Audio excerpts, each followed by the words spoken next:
Bismillah. Assalamualaikum warahmatullahi wabarakatuh. Saat ini kita semua telah hidup di periode terakhir dari akhir zaman. Tanda-tanda kehancuran seluruh aspek kehidupan sudah sangat jelas.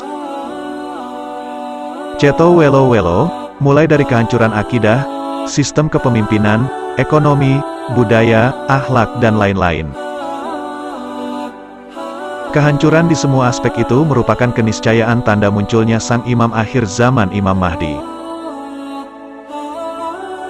Imam Mahdi akan menata, merefresh dan memenuhi seluruh bumi ini dengan kemakmuran dan keadilan dalam semua bidang kehidupan. Saat Imam Mahdi tampil memimpin, seluruh kekayaan isi bumi ini akan dikeluarkan isinya, begitu pula rahmat dari langit akan diturunkan semua. Sehingga pada saat itu terwujud kejayaan akhir zaman yang gilang gemilang. Semua aspek kehidupan mencapai puncak kejayaannya. Saking jayanya, sampai-sampai pada zaman itu ada umpama, orang bersedekah sekarung emas tidak ada orang yang mau menerima, karena semua orang saat itu kaya raya, gemah ripah loh jinawi.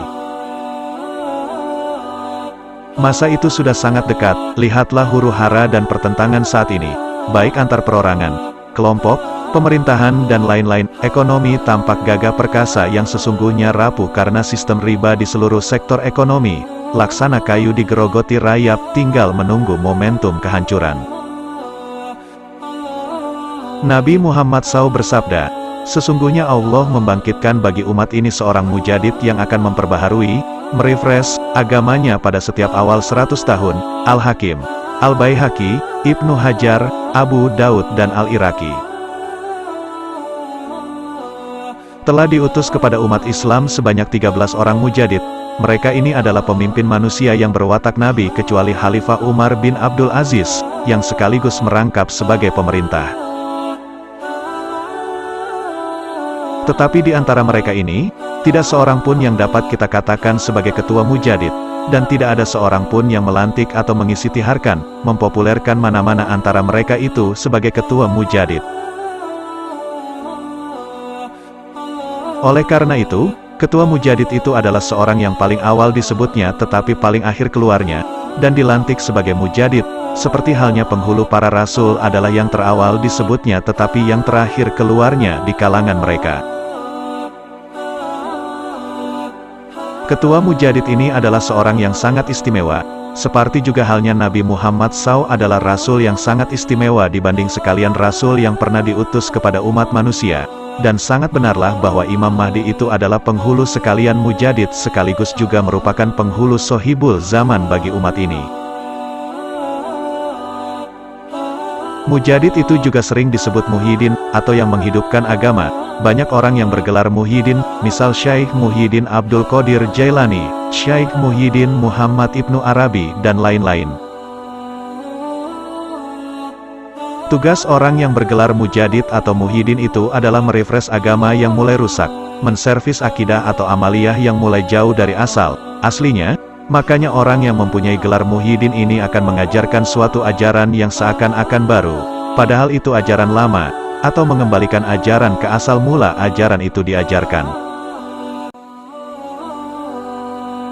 Karena mengembalikan ajaran itu ke asal mula, maka akan dilihat orang awam sebagai ajaran yang tidak sama dengan ajaran yang sebelumnya, karena ajaran sebelumnya terdapat perbedaan disebabkan perbedaan orang yang menerima. Maka ajaran itu mulai bertambah dan berkurang sesuai kadar penerimaan orang terhadap suatu amaliyah. Ketika ajaran itu diservis ke bentuk yang asli diajarkan Nabi, maka kelihatan ajaran itu secara lahiriah seperti ajaran yang berbeda. Ajaran itu laksana motor yang berulang kali pindah tangan. Setiap pindah tangan dioprek, dimodifikasi oleh orang yang menerima motor, diganti knalpot, roda, stang dan lain-lain. Maka ketika dikembalikan kepada onderdil asli dari pabrikan, orang menyangka itu bukan motor yang sebelumnya, dan dianggap salah, padahal sejatinya oprekan, modifikasi itu yang salah. Menghadapi periode terakhir dari akhir zaman, sikap kita yang terbaik adalah 1. Hindari dan jauhi hiruk-pikuk dunia yang akan menyeret kita semakin jauh dokter Allah meskipun dohirnya tampak agamis. 2. Lakukan uzlah UTK menggembleng diri agar siap menghadapi akhir zaman dan jegen terbawa arus pertarungan hawa nafsu.